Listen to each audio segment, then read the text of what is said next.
Hello! Aujourd'hui on se retrouve pour une nouvelle vidéo qui n'a absolument rien à voir avec ce que j'ai fait pour l'instant. On va parler de mode alternative japonaise. Allez, c'est parti!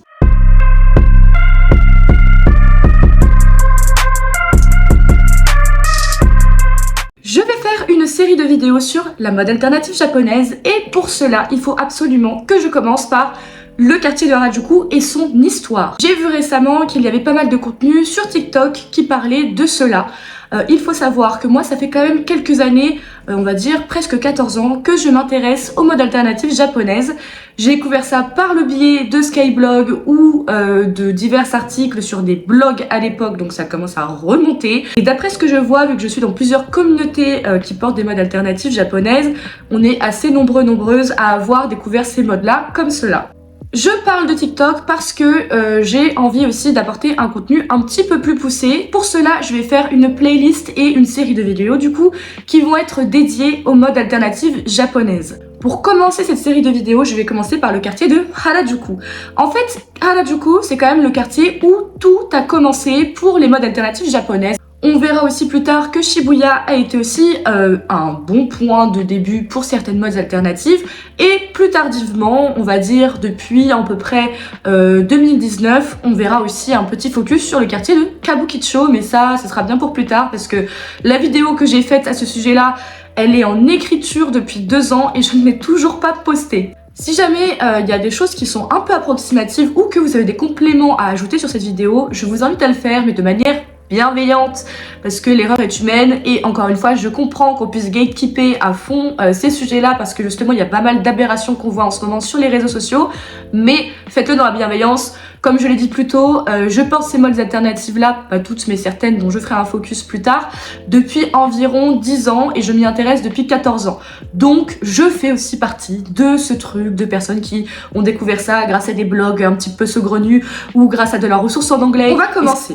Harajuku est un quartier de Tokyo qui est très populaire depuis 1964, enfin dans les années 70. Il faut savoir qu'avant c'était un quartier assez populaire où voilà, il y avait pas mal de personnes qui venaient, mais c'était pas du tout le quartier hype du Japon. En fait, après la Seconde Guerre mondiale, il y a quand même eu pas mal de personnes qui sont venues immigrer dans ce quartier-là. Et en 1964, il y a eu les Jeux Olympiques de Tokyo. Et il y a pas mal de personnes, notamment américaines et occidentales, qui sont venues s'installer dans le quartier de Harajuku. De ce fait, eh bien, il y a eu pas mal de personnes qui ont ouvert des boutiques un petit peu plus occidentalisées que ce qu'on avait l'habitude de voir au Japon et à Tokyo, qui est quand même, voilà, la ville, comme Paris est à la France, une ville de tendance, une ville où tout se passe. Mais avant cette période-là, donc les années 60-70, on avait peu d'ouverture sur la mode occidentale au Japon et il a vraiment fallu attendre cette époque-là pour que ça se diffuse un peu plus largement. Harajuku étant un quartier quand même assez populaire, dans les années 70, il y a pas mal de personnes qui ont aussi loué, donc du coup ces fameux occidentaux, mais d'autres, des petites boutiques, des locaux dans la rue de Takeshita-dori. Donc c'est une rue qui est très connue, hein, je vous mettrai plein de vidéos de toute façon pour illustrer mes propos. C'est une rue qui est très connue actuellement et c'est là où du coup il y a une ribambelle sur toute la lignée de la rue de magasins de mode et de mode particulièrement excentriques.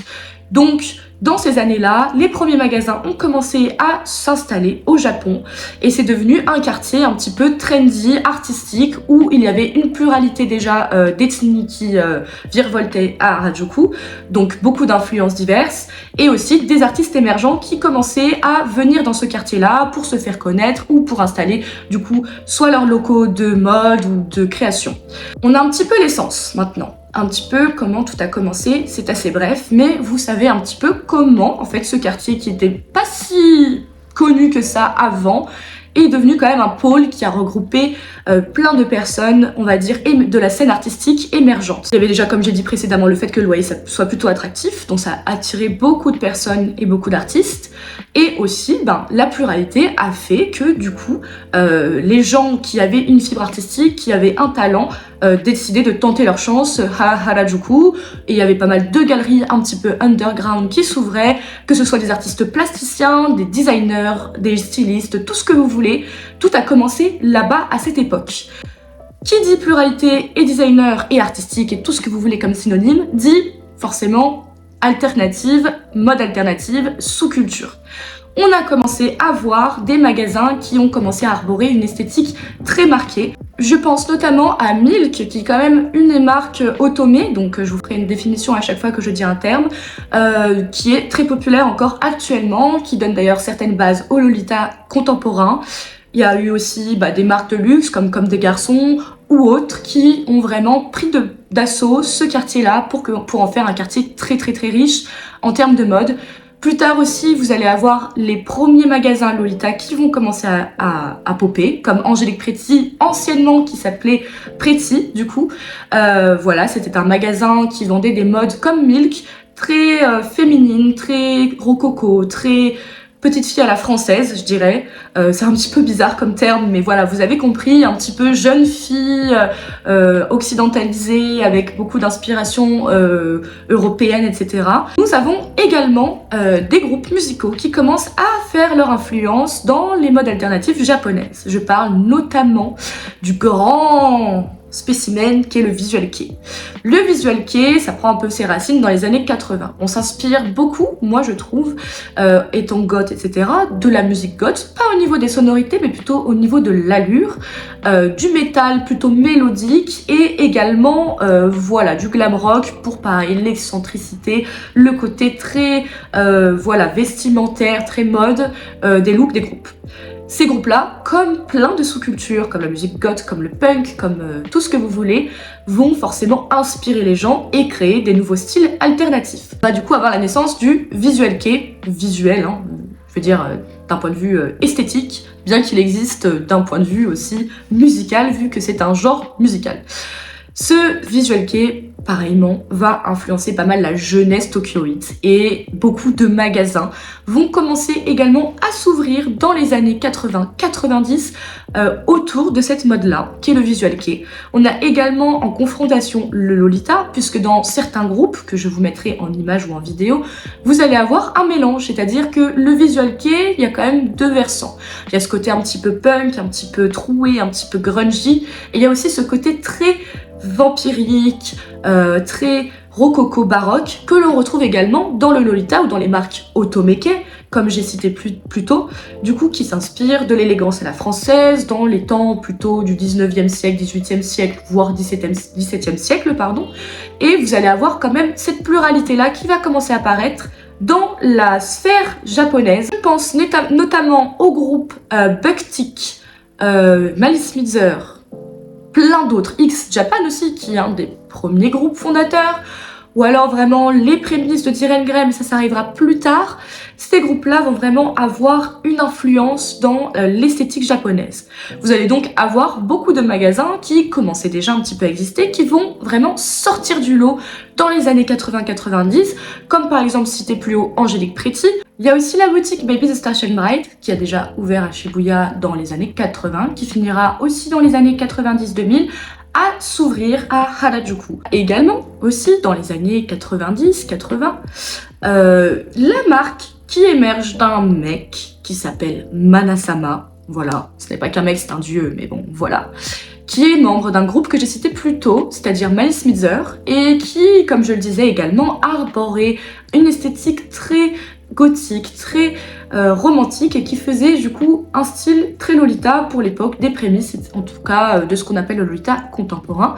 Et il a également créé du coup sa marque. C'était un des groupes qui marchait le mieux à l'époque, avec plein d'autres groupes de visual kei, mais Malice Mizer c'était vraiment a thing dans les années 80. Donc ce mec-là a créé Moi-même Moitié, qui est encore aujourd'hui une marque très populaire dans le gothique Lolita. Donc vous l'avez bien compris, nous avons les influences occidentales, les designers, les artistes, les créateurs, la musique, les boutiques qui ouvrent à Harajuku, comme je l'ai dit plus tôt parce que le loyer était très peu cher. Qu'est-ce qui se passe dans les années 90-2000? Et bien là, c'est la profusion. J'ai également oublié de parler de deux œuvres absolument incroyables. Une œuvre qui m'a d'ailleurs inspiré ma coiffure actuelle. Il s'agit des œuvres d'Aiyazawa. Bien sûr, Aiyazawa, comme pour beaucoup d'œuvres d'animation ou de manga japonais, il y a quand même cette faculté de faire du soft power, que ce soit en intrinsèque dans son propre pays, mais également à l'extérieur. Les années 90-2000, cette ère, c'est vraiment le début de la profusion de tout ce qui se passe d'artistique et de stylé à Harajuku dans le monde occidental. Je je vous ai ramené 2 petits mangas et d'autres petites choses que je vous garde pour tout à l'heure. On va commencer avec Paradise Kiss, voilà. J'ai ce gros bouquin là, incroyable. Et voilà, quand je disais tout à l'heure que je me suis un peu coiffée comme l'héroïne, c'est que, la focus, c'est que là, l'héroïne, elle a un peu une coupe comme moi, du coup ça me faisait rire. Et dans ce bouquin, vous allez quand même trouver pas mal de représentations du Lolita. Savoir que je crois que Paradise Kiss, je vous mettrai la date exacte quelque part, ça date des années 90. Donc ça veut dire que toutes les influences alternatives de mode, etc. japonaises sont déjà bien incrustées dans le quotidien japonais. Bon, j'ai trouvé un petit exemple pour vous illustrer, j'espère que ça va bien marcher. Mais regardez-moi ce look, trop mignon! C'est pas mal de choses que vous voyez dans les œuvres d'Ayazawa qui vont vraiment montrer aussi ces styles-là. Ayazawa, c'était vraiment quelqu'un qui était extrêmement fan de mode et de mode alternative, qui d'ailleurs a fait ce bouquin-là où ça se passe à Harajuku, où c'est des étudiants en mode. On y voit des lolitas, comme je disais, des punks, des gens qui ont un style totalement alternatif. Et ces œuvres-là vont vraiment influencer du coup la popularité des styles alternatifs au Japon, mais aussi à l'Occident, parce que ces bouquins-là sont vendus en France, aux États-Unis, de partout, et ça va permettre aussi à pas mal de gens de découvrir ce que sont, les modes alternatifs japonaises au grand public, au monde entier. En Nana aussi, bon c'est un classique, hein. L'héroïne principale, elle est punk. Nana, incroyable. Elle est punk, elle porte du Vivienne Westwood, c'est hyper hype. Voilà, donc ça illustre très bien aussi pareil le fait que grâce à ses œuvres, elle a vraiment influencé la jeunesse et elle a montré aussi au grand public ce que c'était du coup les modes alternatifs. Après, il n'y a pas qu'elle aussi. Il y a aussi toutes les œuvres qui arriveront plus tard dans les années 2000, comme Rosen Maiden, ou alors les Magical Girls, ou alors certains shoujo, qui vont aussi pas mal présenter du coup la mode alternative à tout le monde du coup. En plus de cela, pour bien consolider les bases que nous avons à Harajuku, maintenant, dans les années 2000, c'est acté, c'est the place to be, c'est le quartier de toutes les modes. On a également du coup les fameux street snaps. Même si ça pouvait sembler un petit peu élitiste ou réservé à un petit groupe d'initiés, les modes alternatives, grâce à ces fameux street snaps, donc c'est des personnes qui sont prises en photo, eh bien les gens lambda vont découvrir ce que c'est que la mode alternative japonaise, les japonais aussi, hein, surtout, c'est pour eux à la base que ces magazines sont créés, et vont s'inspirer énormément de leur look, et c'est aussi comme ça qu'on va définir les styles qu'on connaît actuellement. Par exemple, comme le Lolita, qui dans les années 70-80 était plutôt prototypaire, va prendre vraiment ses lettres de noblesse dans les années 2000, puisqu'on va voir de plus en plus de personnes en porter et avoir des codes très précis comme on les connaît actuellement. C'est aussi comme le Decora, où dans les années 70-80 pardon, on va avoir quelque chose d'un petit peu timide en termes d'accessoires, mais plutôt en termes de couleurs, ça va être vraiment plus extravagant. Et plutôt dans les années 2000, on va commencer à rajouter des codes grâce à ce qu'on voit sur les magazines, dans les rues, etc. et créer du coup le Decora qu'on connaît actuellement. De même pour tous les autres styles japonais alternatifs, comme le visual kei, comme le fairy kei, comme plein d'autres styles qui vont finalement être là pour remplacer ce qu'on appelle actuellement les réseaux sociaux. Hein. Comme il n'y avait pas de réseaux sociaux dans les années 2000, les nouvelles tendances se voyaient dans les magazines. Il y a du coup, comme je disais, Kera, Gothic Lolita Bible, Fruits, et plein d'autres. Egg aussi, mais c'est plutôt pour le quartier de Shibuya, pour tout ce qui est Gyaru, etc. Et ces magazines-là vont vraiment jouer un rôle majeur au Japon dans un premier temps, mais aussi à l'étranger. À l'Occident, il fallait quand même faire des conventions, comme par exemple la Japan Expo, où trouver des personnes qui habitaient au Japon, qui les scannaient, etc., trouver ça sur des blogs. Mais ces magazines-là, du coup, pareil, ont appris à plein de gens ce qu'était le Lolita, parce qu'en France, on n'a jamais su ce que c'était avant que quelqu'un diffuse ça, vu que c'est pas une mode française du coup, et aussi aux États-Unis et de partout. C'est comme ça qu'actuellement, il y a quand même pas mal de gens alternatifs qui savent ce que c'est que le Lolita. Hein. Quand il y a 10 ans en arrière, même en 2010, hein, quand je demandais à quelqu'un s'il connaissait le Lolita, personne ne connaissait. Et encore maintenant, c'est rudimentaire, hein, tout le monde ne connaît pas. Mais ça, de plus en plus, ça se démocratise. Et donc, j'ai rapporté avec moi un Gothic Lolita Bible pour illustrer un petit peu mes propos. Ça, c'est un Gothic Lolita Bible que j'ai acheté il y a 10 ans, en 2014. Oh là là, ça fait déjà 10 ans, mon dieu. Et voilà, donc j'ai acheté à la Japan Expo et il y en avait pas mal à l'époque. J'aurais dû tous les acheter si j'avais su, mais ce n'était pas mon argent, c'est ma mère qui m'a gracieusement offert ça parce que j'étais très jeune à l'époque. Et donc je vais vous montrer un petit peu ce que c'est et vous allez vite comprendre comment ça se fait en fait que grâce à ces magazines-là, les Japonais, les adolescents de l'époque prenaient vraiment toutes leurs inspirations là-dedans pour créer leur look un petit peu alternatif dans les années 2000. Celui-là, c'est un 2014, je crois. C'est un 2014, donc il est un peu plus élaboré. On avait déjà Instagram, Facebook, donc c'était un petit peu moins populaire. Mais à l'époque où il y avait que des bouquins comme ça, pour nous apprendre un petit peu à nous habiller de manière un peu excentrique, c'était vraiment une ressource très importante. Et comme je le disais, c'est vraiment né dans les années 2000, ces bouquins-là. Donc c'est pour ça, en fait, qu'on a retrouvé beaucoup de personnes qui ont porté plus précisément les modes alternatifs japonaises dans les années 2000. Désolée avec la ring light, on voit que ça, mais voilà, là c'est un Gothic Lolita Bible. Comme je disais, vous avez certains mannequins, certains trucs, je parle pas japonais, donc voilà, qui sont présents dedans. Voilà, et vous avez aussi des fois des petits mangas ou alors des marques qui sont mises à l'honneur. Là pour le coup on a Putumayo et Triple Fortune et Innocent World aussi, et il y a également de la musique. Donc en fait c'est un cercle vertueux, parce que la musique du coup fait connaître les modes alternatifs, mais les modes alternatifs, par le biais des magazines, font connaître aussi la musique. Donc ça crée vraiment des communautés qui sont très marquées, donc ça c'est hyper intéressant. En général quand on porte du Lolita, on a déjà vu de loin, ou de près ou de loin, du visual kei, etc. C'est pas obligatoire d'écouter du visual kei quand on est Lolita, hein. Attention, hein. C'est pas parce que je suis Gothic Lolita que je suis obligée d'en écouter, hein. Bon, j'ai marqué ça pour ceux qui comprennent. Ah, sur ma main, comme une grosse fangirl, donc ceux qui comprennent savent de qui il s'agit. Mais je ne suis pas toutes les Lolitas de France, hein. Alors, je vais vous montrer un petit peu parce que c'est trop cool. Je pense que si ça vous intéresse, je ferai une analyse un peu plus approfondie de ce GLB, donc Gothic and Lolita Bible, dans une autre vidéo, pour ceux que ça peut intéresser. Je compte en racheter pas mal, mais pour l'instant, c'est pas la priorité. Mais je vais essayer d'en racheter pas mal avant que ça devienne trop cher, parce que c'est déjà trop cher. Donc là, vous avez des mannequins de mode alternative japonaise. Donc là, ici, là, vous avez Misako Aoki et l'autre, je sais pas comment elle s'appelle. Et en fait, c'est tout simple, hein. Vous avez les nouvelles collections qui sortent de chaque marque. Donc là, par exemple, c'est la marque Rosa Bianca et vous avez aussi Excentrique. Et voilà, là, par exemple, c'est Victorian Maiden sur... ici, de ce côté-ci. C'est hyper intéressant parce que du coup voilà, dès que les magasins qui avaient été achetés du coup dans les années 70-80, hein, petit relapse sur le début de la vidéo, et bien dès qu'il y avait des magazines dans les années 2000 qui popaient, ces magasins-là qui étaient installés depuis plusieurs décennies pouvaient projeter, diffuser leur nouvelle collection dans ces magazines-là. Et c'était vraiment a thing à l'époque, vraiment tout le monde avait des magazines, j'ai l'impression. Starshine Bright dont j'ai parlé plus tôt. Ah merde, la focus. Non, voilà. Baby de ce côté-là et Alice de Pirate du côté droit, enfin à votre droite hein, du coup. Et voilà, vous avez du coup les mannequins de l'époque, voilà. Là je crois que c'est Akira, c'est une chanteuse de visual kei, comme quoi tout est lié, hein, encore une fois. Et là je vois pas qui c'est, cette meuf là me dit quelque chose, je me demande bien si c'est pas Misako Aoki aussi, mais voilà. Montrer, vous voyez, ça ressemblait à ça. C'est un peu, pour ceux qui connaissent la mode vraiment occidentale, c'est un peu comme Vogue, vous savez, là, les street snap, les machins, trucs comme ça. Sauf que là, c'est sous forme de magazine, donc vous pouvez les garder plus longtemps, vous en inspirez vraiment, vous prenez le magazine, vous vous dites, je sais pas comment m'habiller aujourd'hui, et vous voulez porter du Lolita, par exemple, et ben vous pouvez prendre des inspirations. Parce que, en fait, voilà, je vais revenir un petit peu, là, je pense que j'ai fini un petit peu mon tour pour les informations qui concernent, du coup, Harajuku, son quartier, etc. C'est très en surface, si vous voulez des vidéos approfondies sur certains éléments que j'ai cités dans ma vidéo, n'hésitez pas à me le dire en commentaire.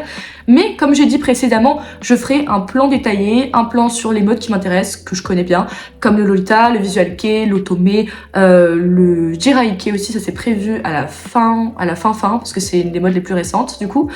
Et d'autres styles si jamais j'ai de l'inspiration, mais en tout cas voilà, pour tout ce qui est japonais on s'arrêtera là je pense, parce qu'après tout ce qui est Fairy-kei, Decora et tout, c'est un peu moins ma vibe, j'avoue, je connais mais c'est pas du tout ce qui m'attire le plus, hein. Enfin en même temps ça se voit vu ma gueule je pense. Mais voilà, donc tout ça pour dire que moi j'ai eu de la chance de connaître ça dans un truc où la ressource était présente, on pouvait croiser beaucoup plus les sources. Il y a 10 ans le Lolita c'était quand même beaucoup plus populaire que maintenant, il y avait beaucoup plus de personnes qui le portaient.